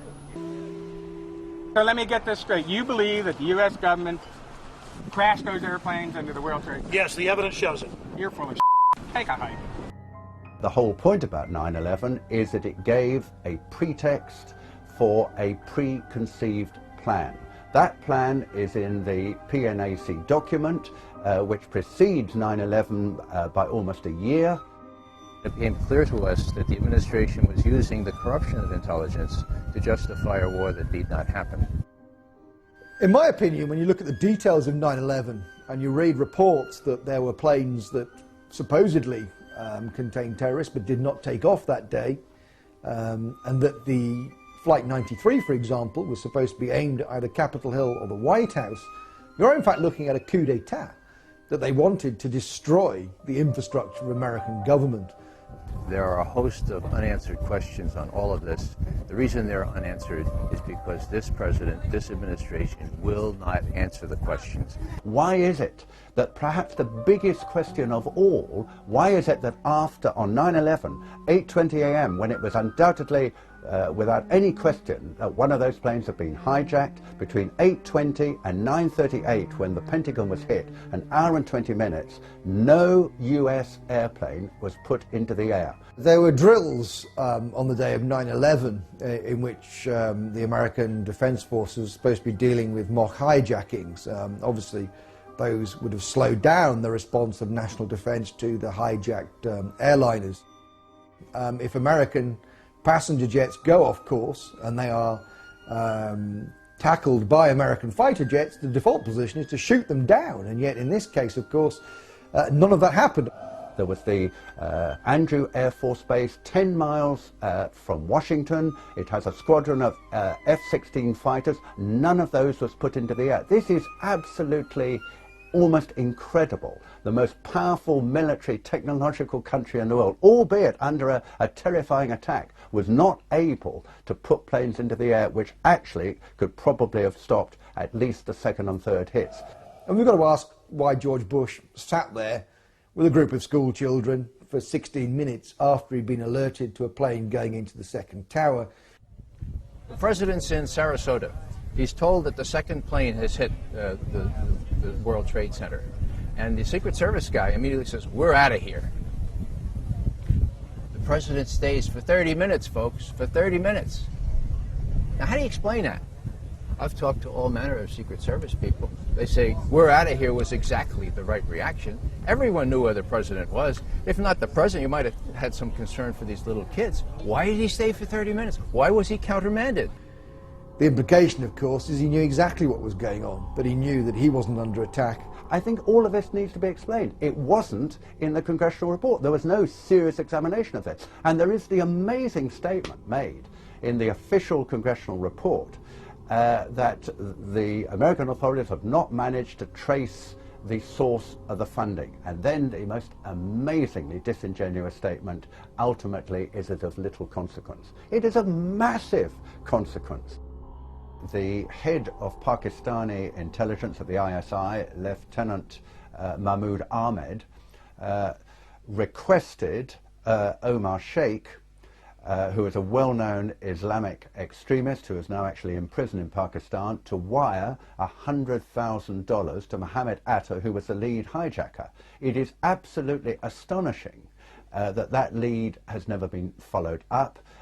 As it happened, General Mahmoud was actually on a visit to the United States, both before and just after 9/11, and saw many leading government officials. For people to dismiss these questioners as conspiratorial advocates or conspiratorial theorists, that's completely out of line, because the questions remain because the president, who should be able to answer them, will not. We have plenty of evidence that the attack on Afghanistan was planned. because after the negotiations with the Taliban broke down in the United States, I think they went to Houston in Texas in about July, and there were later discussions at about this time in Berlin, where US officials made absolutely clear to the Taliban representatives in this famous phrase, either we will provide you with a carpet of gold, in other words, if you supply a pipeline across Afghanistan, you ensure the security of the country, you guard that pipeline, then we can do a deal with you, otherwise we will bury you in a carpet of bombs. In the years since 9/11, scores of highly regarded individuals have gone public to express their serious doubts about 9/11. These include former presidential advisor and CIA analyst Ray McGovern, the father of Reaganomics and former Assistant Secretary of the U.S. Treasury, Dr. Paul Craig Roberts, BYU physics professor Stephen Jones, former German Defense Minister Andres von Bülow, former MI5 officer David Shaler, former Blair cabinet member Michael Meacher, former chief economist for the Department of Labor during President George W. Bush's first term, Dr. Morgan Reynolds, and many more. In early June of 2006, we traveled to Chicago to meet with fellow 9/11 truth seekers and expose the official story as a fraud. You cannot hide the truth. You will not hide the truth. It's coming out. Your crimes are coming out. Ladies and gentlemen, 9/11 is an inside job. It's a self-inflicted war. It's a government false flag. Terror operation. Research it. More people are waking up every single day. More people realize what the stakes are. They love their families, and they understand that the government is carrying out terrorist attacks as a pretext to re-engineer America into a police state. Why? To capture us to be their political slaves, to use us as an engine of global empire, to invade the planet. While in Chicago, we had a chance to again speak with former MI5 agent Andy Michon. I'm convinced that 9/11 was an inside job. And there are a number of compelling reasons why I think it was an inside job. Primarily, the collapse of the Twin Towers, which look to me to be controlled demolitions. Also the collapse of Building 7 of the World Trade Center complex. Also the fact that the air defences were stood down that day, who benefited from the attacks, of course. So there were a lot of put options put on the airlines that suffered during those attacks. It's a whole range of different evidence that adds up to something very, very suspicious about 9/11. I feel passionately that we need to expose the government involvement in 9/11, because if we don't, they will keep doing this in future. There will be another attack in order to justify another unjustifiable war. We also spoke with Dr. Morgan Reynolds. No matter how much our inert public wants to avoid this, it's eating away. It's willful denial, willful ignorance. It's eating away at the underbelly of America. And we aren't going to solve our problems by ignoring 9/11. The biggest smoking gun then and now is WTC-7. How can anyone watch it without some kind of a psyop or verbiage accompanying it and not look at that and say, hey, that building was just demolished, just the way the Las Vegas Sands was, or the Seattle Stadium, etc. Just there's no way around that. Here we are in so-called broad daylight. It's 5:20 p.m. and we've got cameras on it. And what other explanation can there be for this very conventional-looking collapse when under 7 seconds?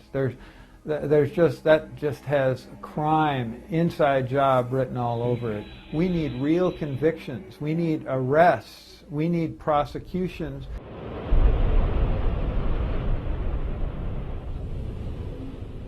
We also had a chance to speak to Professor Stephen Jones, who is a doctor of physics, concerning new bombshell evidence that conclusively proves that thermite was used to cut the main pillars in the World Trade Center towers.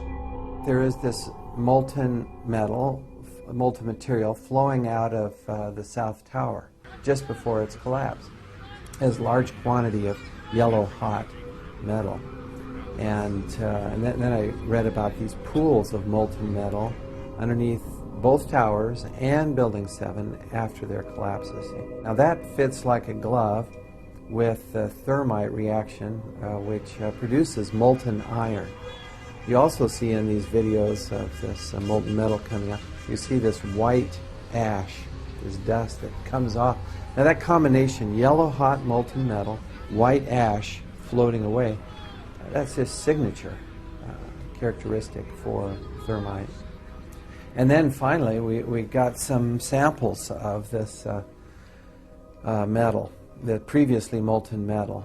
Using advanced techniques like proton-induced X-ray emission and an electron microprobe, we've found out what's in these samples.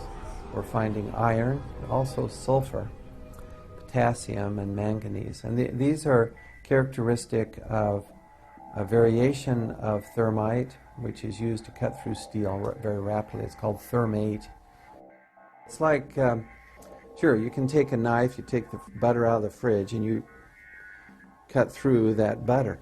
Now, adding sulfur to thermite and also potassium permanganate, these chemicals, it's like heating up your knife to a very high temperature. Now it slices right through the butter. Even if the butter is cold, slices right through. Same way here, by adding sulfur and potassium permanganate to thermite, it'll now slice through structural steel very rapidly. But the end products then, you'll have sulfur and potassium, manganese, and iron. And that's what we see. Thermite had to be planted in the buildings, which of course implies directly an inside job. Someone had to have access into the buildings. Then in mid-March of 2006, actor Charlie Sheen went public on my syndicated radio show and simply called for a new independent investigation and questioned the official story. Sheen knew that the establishment lapdogs would attack his personal past, whether real or manufactured, instead of challenging him on the facts. So Charles Sheen preemptively challenged them to challenge him on the facts, something they steadfastly refused to do. Literally hundreds of vicious hit pieces were written in newspapers worldwide. Every old rumor was dredged up and thrown at Sheen, and a fresh raft of allegations was launched at him.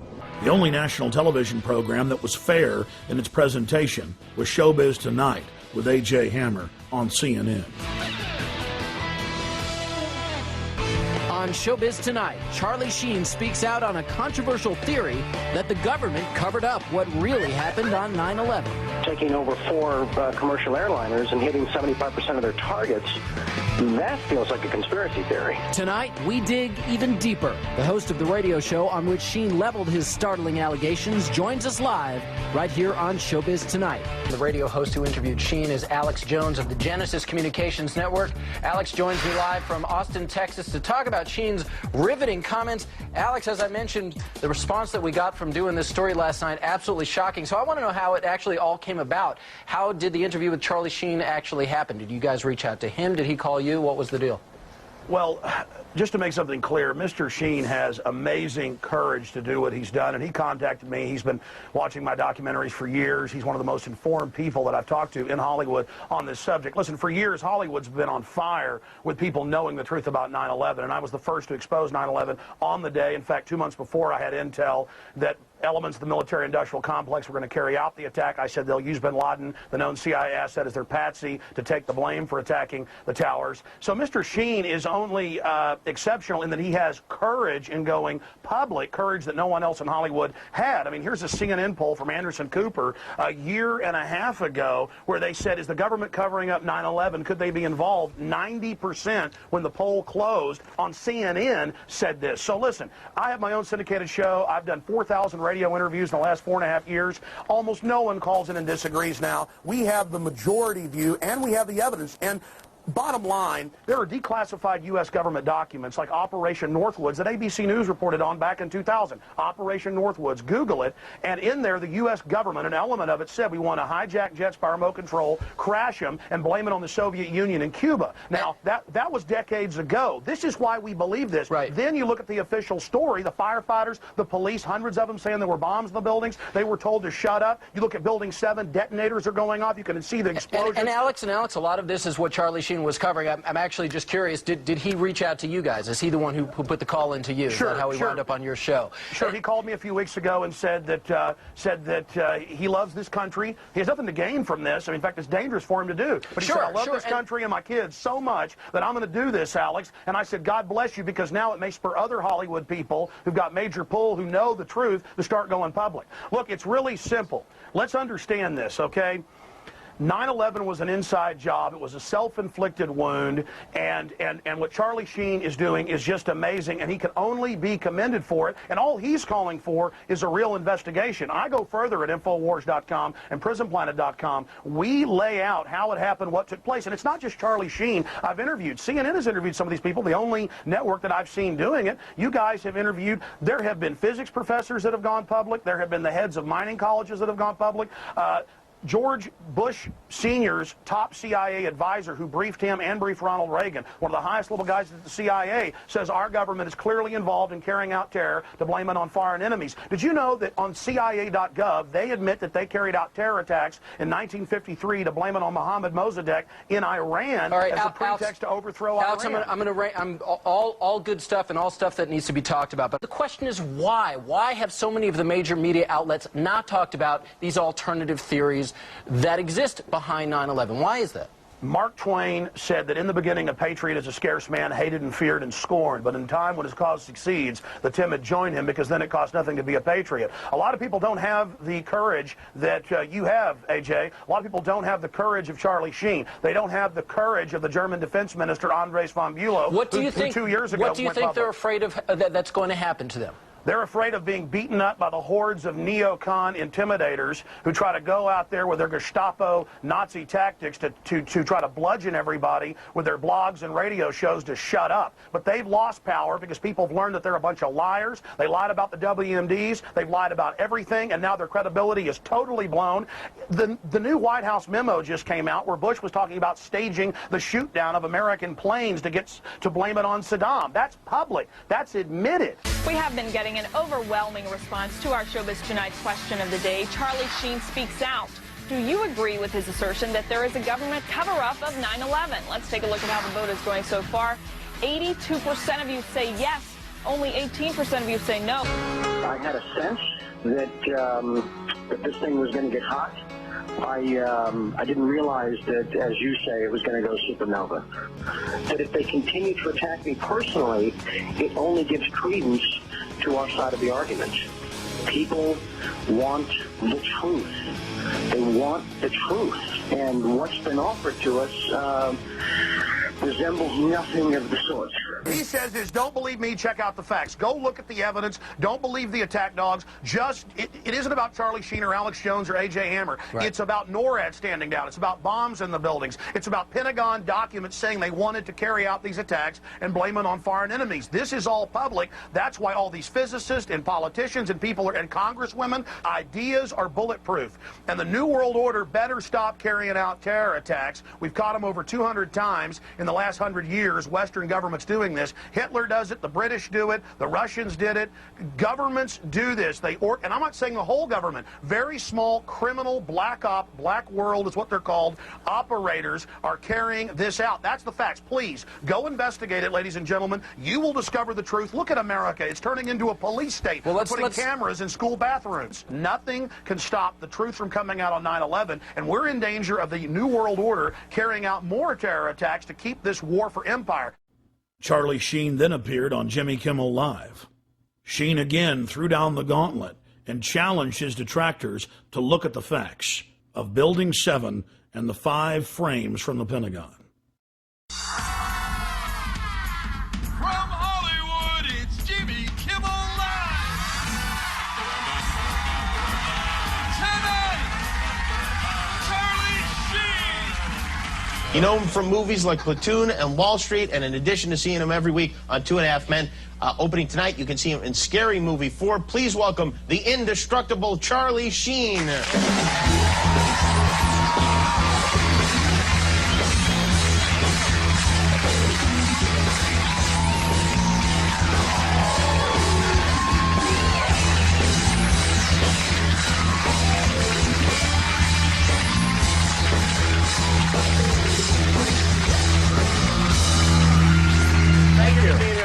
almost Easter. Hey, back at you. Thank you. You had some interesting comments. You were on a radio show and you talked about 9/11, and you have is it a theory, or you just don't believe the government account of what happened on 9/11? I just had questions. Yeah? I had a lot of questions, and the forum I chose to voice those questions in is the Alex Jones radio show, and just because he's a guy that I've been a fan of and followed for a lot of years, and you know, I got attacked. I mean, there were a lot of hit pieces. The reaction was people get very mad when celebrities have opinions. No, I understand. Yeah. I understand. I know he's not qualified. He doesn't. You know, he's just who the hell is he to have an opinion about something so horrible? And you know, it was sad because they didn't really take a look at any of the stuff I was asking them to look at, any of the evidence or any of the stuff that generated those questions. You know, and they said, oh, he's another tinfoil hat wearing Hollywood clown. You know, and it's like the only. You know, I felt that the only real validation I needed was just being a tax-paying American that loves my country. Yeah, and I mean, it's just something that you wonder about, and you would like to know more about, Sure. I assume. And do you did you study the tapes? And I've done a lot of research, and it's not just me, it's the people that have come before me, the experts and the engineers and the physicists and the scientists and the scholars that raised a lot of these things, and I took a look at their research and said, yeah, it doesn't add up. A lot of it doesn't add up. Hence these questions, you know. And there's two areas. There's Building 7, and there's the 5 frames from the Pentagon. Don't listen to me. Do your own research, you know. But I think that, you know, what happened to a time in this country when we were entitled, when we had a constitutional and a God-given right to be curious about things that didn't make sense. That's all it was. Because we have a lot of cable shows now, and they need stuff to be mad about. So, you know, stuff like this is like, oh boy, we could yell about this for an entire week. And plus, with your dad being the president and all, it puts a lot of the focus on it. That's true. Yeah, I should have conferred with him before I came out publicly. You know? Within weeks of Charlie Sheen throwing down the gauntlet on national television, the federal government released 2 new videos, almost identical to frames released 4 years before by the Pentagon. We've got to ask questions about why the Pentagon could be attacked. This is supposed to be the most defended building in the world. We've got to look at the stills that were released from video footage of that day, which claim that a jetliner went into the side of the Pentagon and yet appear to show some kind of guided missile going in there. The establishment press chortled with glee, as if the new footage conclusively proved their claims. Tonight's other big story, the Pentagon releasing the first video showing American Airlines Flight 77 crashing into the Pentagon on September 11th. Well, that's a question. Does this prove once and for all that is where that airplane crashed? Well, I would have thought that over the years that was never a question, but some folks had a question about that. I think that question is now once and for all answered. Since the first days of 9/11, the establishment press has only focused on the Pentagon controversy and not the hundreds of other smoking guns and serious questions that have been raised. We have to ask ourselves, why? As if it was by design, the new frames only intensified the debate. No passenger plane is evident in the still frames. They're more than happy to endlessly focus on the Pentagon, but they won't touch Building 7.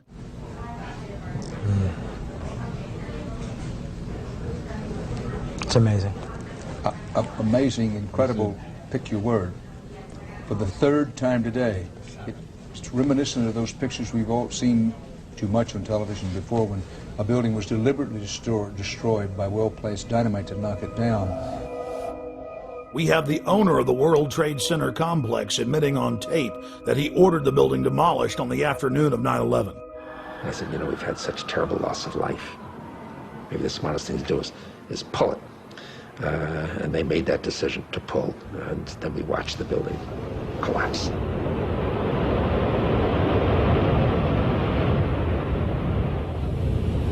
"9/11 was just one salvo in an ongoing war against the free peoples of the planet. It's all part of their terror storm." Pentagon war planners now publicly admit that 90% of their battle plans are psychological versus physical. The information war has taken the place of aircraft carriers, fighter bombers, and Abrams M1A tanks. And you, the population of the planet, are the target. Put simply, modern warfare is all about selling the population to love its own enslavement. The elite are waging war on the people.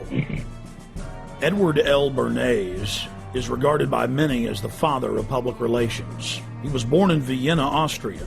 Bernays was the nephew of Sigmund Freud. Bernays pioneered the use of psychology and other social sciences to design public persuasion campaigns. He published several scholarly works, still used in universities worldwide today. On page 71 of his book Propaganda, Bernays wrote, "If we understand the mechanisms and motives of the group mind, is it not possible to control and regiment the masses according to our will without their knowing about it?" Bernays literally wrote the book on modern propaganda. His clients included Procter & Gamble, CBS Television, the United Fruit Company, the American Tobacco Company, General Electric, Dodge Motors, and he also spearheaded the national campaign to fluoridate the water supply of America through the fluoridationist of the Public Health Service. He was hired by multiple presidents to engage in propaganda campaigns against the American people, as well as the U.S. Army. Another quote from his book Propaganda: "The conscious and intelligent manipulation of the organized habits and opinions of the masses is an important element in democratic society. Those who manipulate this unseen mechanism of society constitute an invisible government, which is the true ruling power of our government. We are governed, our minds are molded, our taste formed, our ideas suggested, largely by men we have never heard of." Nazi propaganda minister Joseph Goebbels publicly praised Bernays on many occasions and stated that Bernays' work was the blueprint used by the Nazis to seize control of the Reich.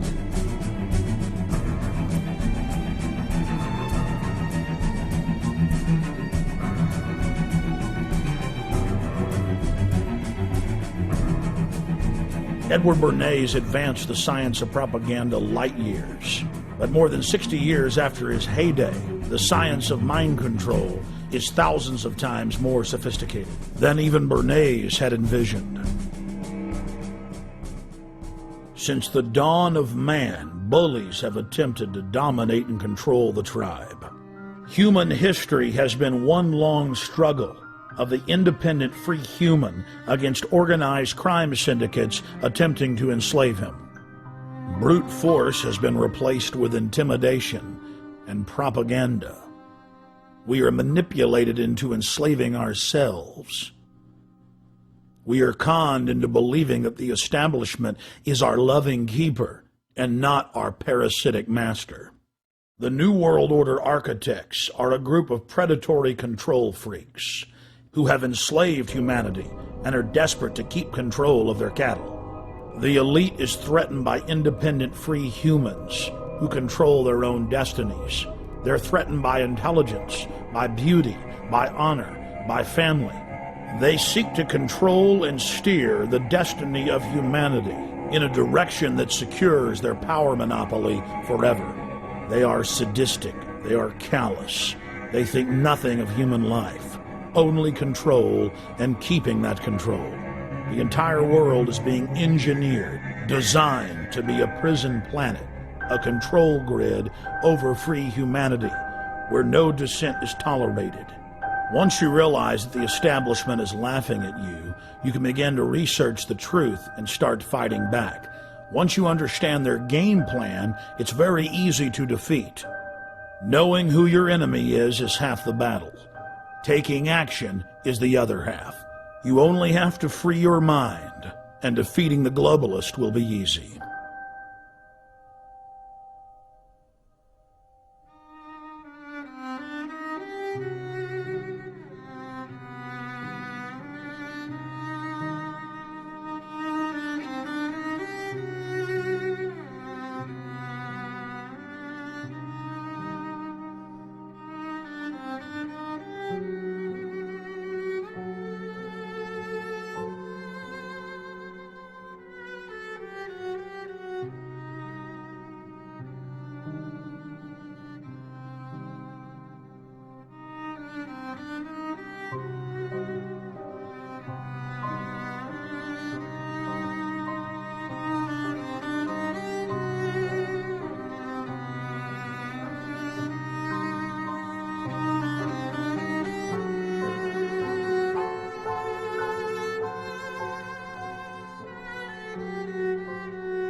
right, guys, get your cameras on. Yeah, what's going on? I've almost been arrested 3 times every day, anywhere in the city, videotaping anything. It is an absolute nightmare. And we're looking for patriots that know what the Bill of Rights and Constitution says, and that can see all of this and know that it's a fraud. 4 planes in 2 hours! How can that be? A cop on 9/11 said that it was going to come down. I don't know how he knew that. On the morning of 9/11, the CIA was running a drill of flying hijacked jets into the World Trade Center and Pentagon. Building 7 is further away from the towers and was not hit by planes. So if your building's owned by Larry Silverstein, it collapses because he's got a big fat insurance policy. And the Project for New American Century said that we need a terrorist attack on the Order of Pearl Harbor to get the American people behind a war. Prescott Bush, he did a number of things that were not only anti-American, but were pro-Hitler. A lot of people aren't going to know what Skull. I don't really know what it is. Why don't you talk about NORAD scandal now, Michael? Why not the really hardcore 9/11 issues? Thank you, and goodbye. The ritual? That's none of your damn business.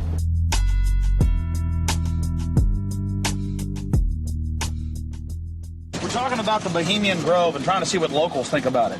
You're talking about the Bohemian Grove, quote-unquote elite and presidential retreat. I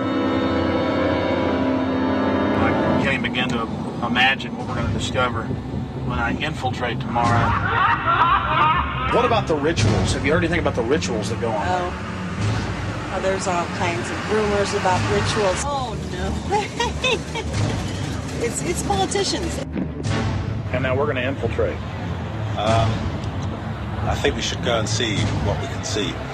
Do you worry for Alex, Violet? I do. Alex gets so impassioned by what he's doing that sometimes I'm afraid that he might be a little too fearless.